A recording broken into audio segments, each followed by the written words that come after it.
Hello everyone, कैसे हैं आप सब। एक बार पुनः शिव कोचिंग क्लासेस पर स्वागत है। क्लास 12 फिजिक्स में चैप्टर फर्स्ट में आज हम यहां पर आईएमपी ऑब्जेक्टिव क्वेश्चन करने वाले हैं, जो लगभग 50 क्वेश्चन है। सभी बोर्ड के लिए काफ़ी हेल्पफुल होगा। यहां पर आपको 2-4 सेकेंड समय मिलेगा, जिसमें आपको देखना है, क्वेश्चन देखना भाई साहब, उसका आंसर ढूंढना है। कुछ बच्चे हमेशा कहा करते हैं कि सर टिक मत लगाया करें बाद में, तो आप लोग वीडियो को रोक लिया करो और देखो कि बन रहा है कि नहीं। पहला जो क्वेश्चन है, विद्युत आवेशों के मध्य लगने वाले बलों से संबंधित नियम किसने दिया? एम्पियर, कूलाम, फैराडे या ओम साहब ने।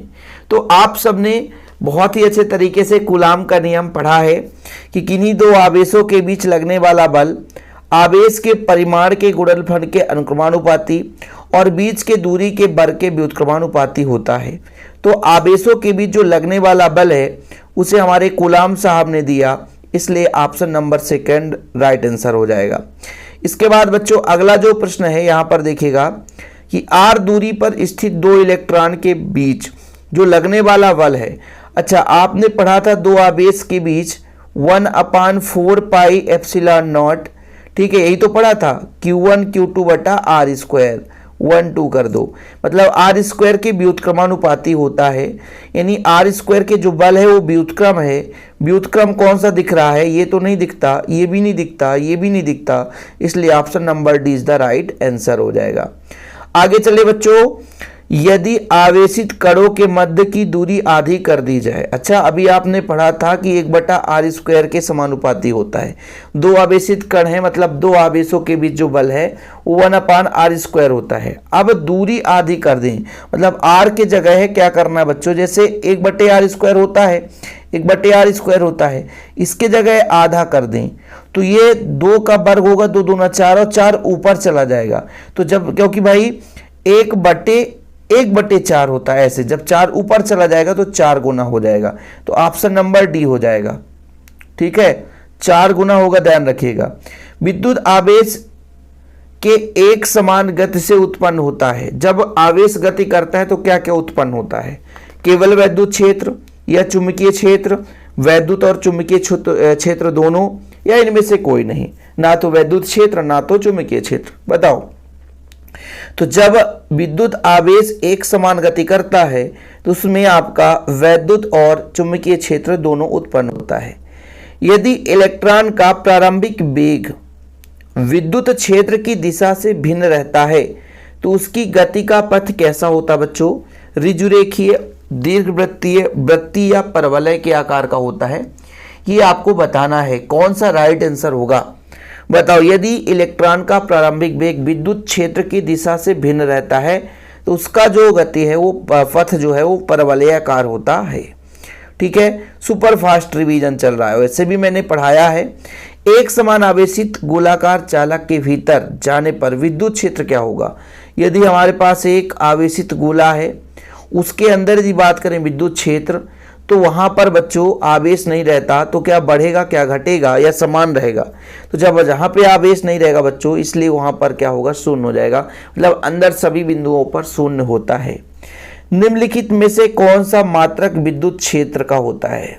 यहाँ पर ऑप्शन दे रखा है, वोल्ट प्रति जूल, वोल्ट प्रति कूलाम, वोल्ट प्रति वोल्ट मीटर या वोल्ट जूल। बताओ विद्युत क्षेत्र की तीव्रता। तो ये आपने पढ़ा होगा कभी, E = V/d।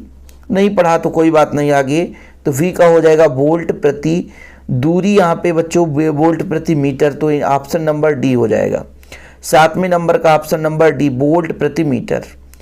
आगे चलते हैं 8वें नंबर पर, वैद्युत क्षेत्र के विरुद्ध जब आवेश को गति कराई जाती है, मतलब विद्युत क्षेत्र की दिशा ऐसी है तो आवेश को इसके विपरीत ले जाएंगे।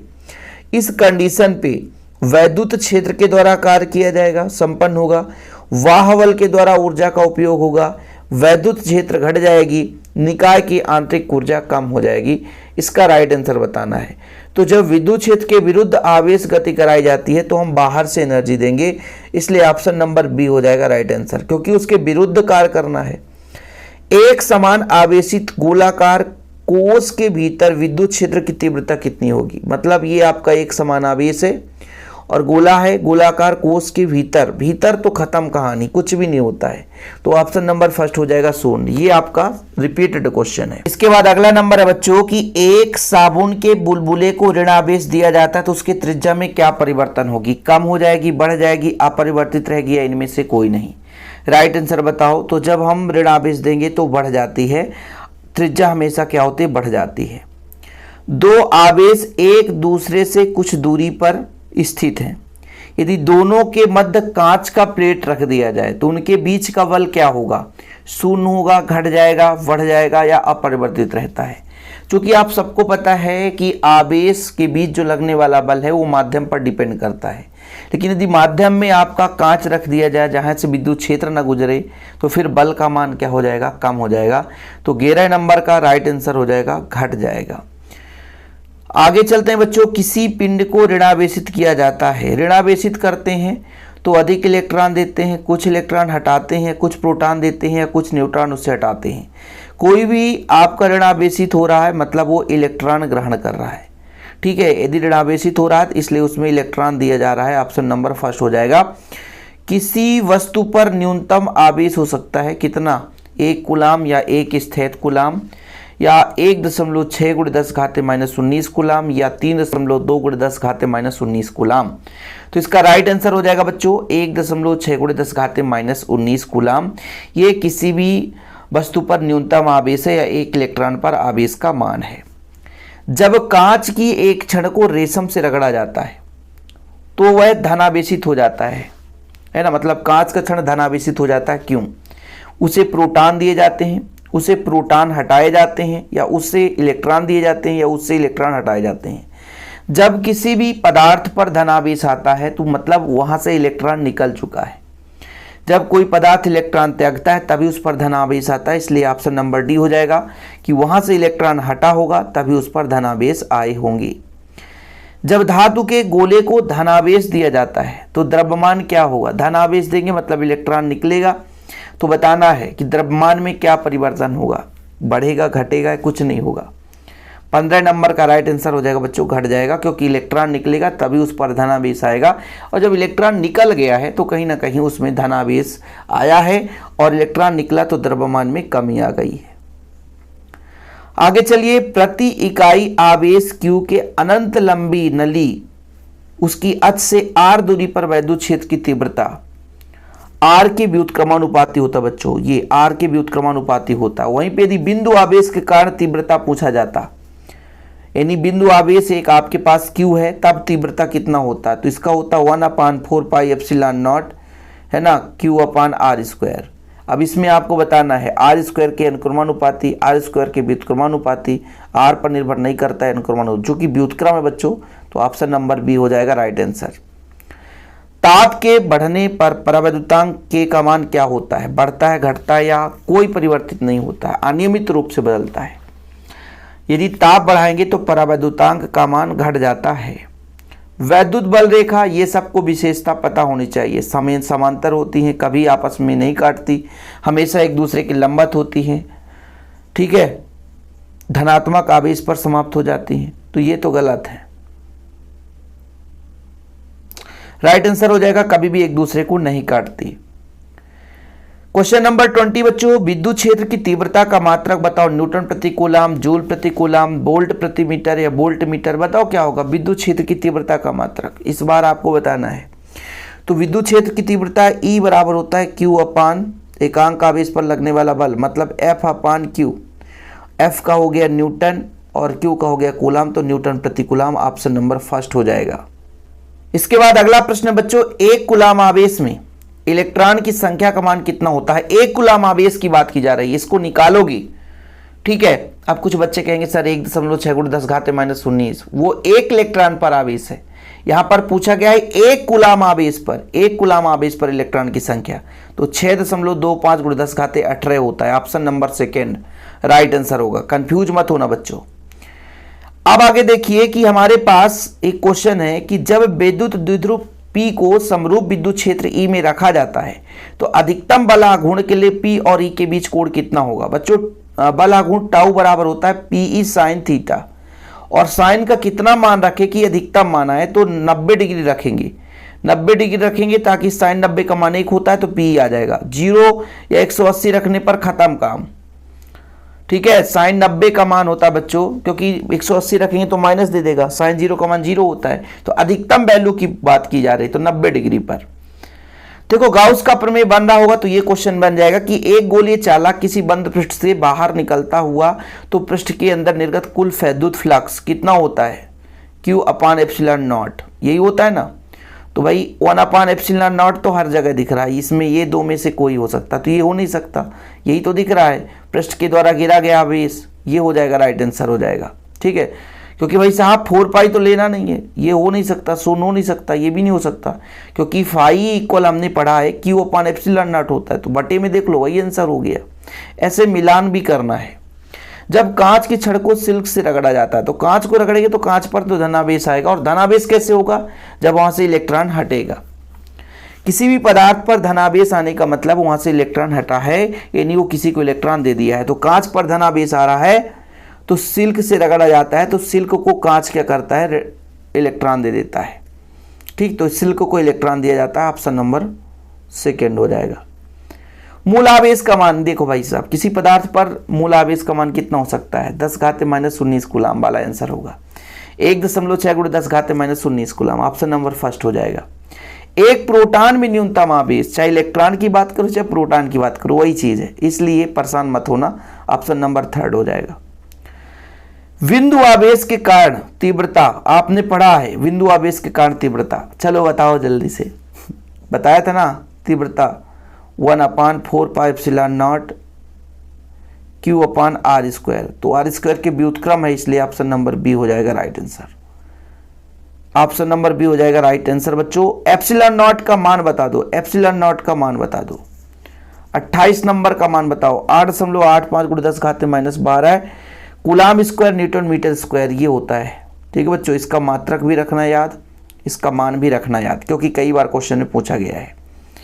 इसे बताओ, द्विध्रुव आघूर्ण P वाले वैद्युत द्विध्रुव के कारण इसके केंद्र से r दूरी पर, मतलब अक्षीय स्थिति पर, मतलब हमारा दो आवेश है तो अक्षीय स्थिति पर r दूरी पर तीव्रता किस पर निर्भर करता है, सीधे r के समानुपाती होता है, r² के व्युत्क्रमानुपाती, या r के व्युत्क्रम या r³ के व्युत्क्रम, बताओ भाई। निरक्षीय स्थिति अच्छी स्थिति आपने पढ़ा होगा, तो r³ के ही वो व्युत्क्रमानुपाती होता है।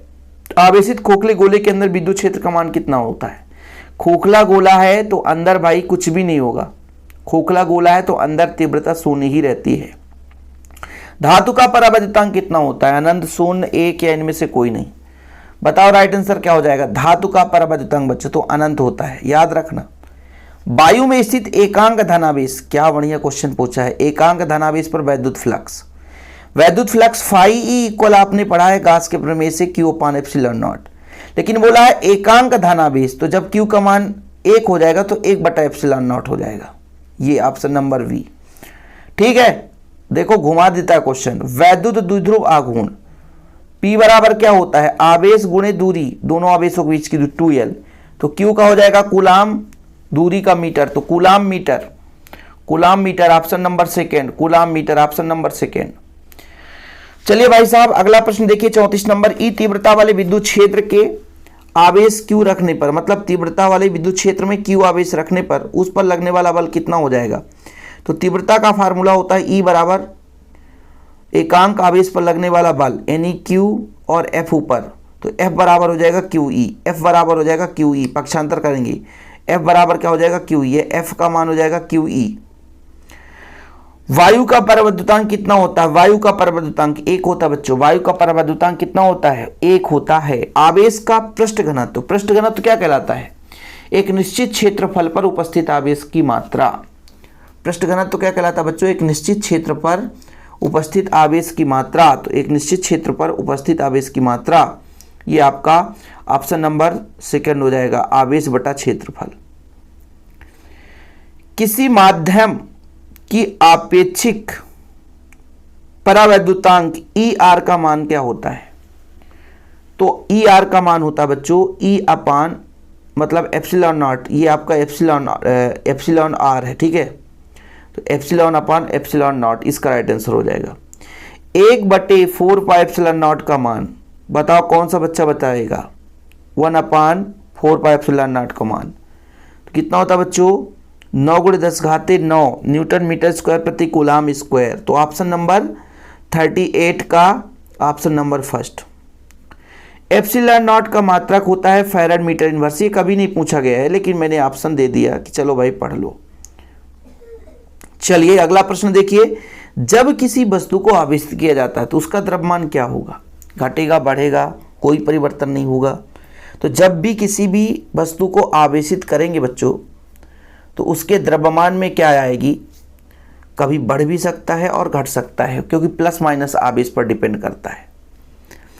एक आवेशित चालक की सतह के किसी बिंदु पर विद्युत क्षेत्र की तीव्रता क्या होती है? सतह, आवेशित चालक की सतह के किसी बिंदु पर विद्युत क्षेत्र की तीव्रता क्या होगी? सतह आवेशित चालक है, उसके सतह पर तो विद्युत क्षेत्र सतह पर लंबवत निकलती है बच्चों। किसी भी बिंदु से विद्युत क्षेत्र रेखाएं हमेशा लंबवत निकलती हैं, तो ऑप्शन नंबर बी हो जाएगा राइट आंसर। ठीक है। साबुन के एक बुलबुले को आवेशित करेंगे तो उसकी त्रिज्या में क्या परिवर्तन होगी? साबुन के बुलबुले का तो बढ़ जाता है। ये सेकेंड रिपीटेड क्वेश्चन है, चलिए कोई बात नहीं है।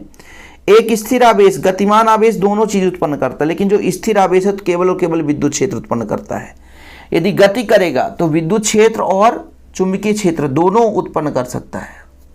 विद्युत क्षेत्र, चुंबकीय क्षेत्र दोनों उत्पन्न कर सकता है, लेकिन यदि वो स्थिर है तो केवल और केवल विद्युत क्षेत्र उत्पन्न करता है।